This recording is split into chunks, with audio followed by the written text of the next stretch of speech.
of all, I will point out that this information serves to iPhone, Android, iPad, no, doesn't matter, okay? So if we come to Instagram and swipe to post a story, I will use a black screen just for example, okay? But if you import any photo or video, the information is the same. If we click on the second option, add music, you can see that Instagram don't show more saved musics, okay?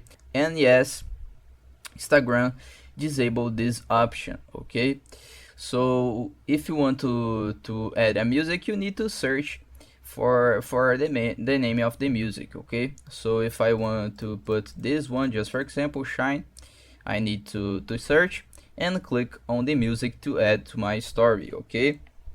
So if you want to add, just click on the music and you added your music to your story, okay? But saved musics is not more possible, okay? You need to search by the name.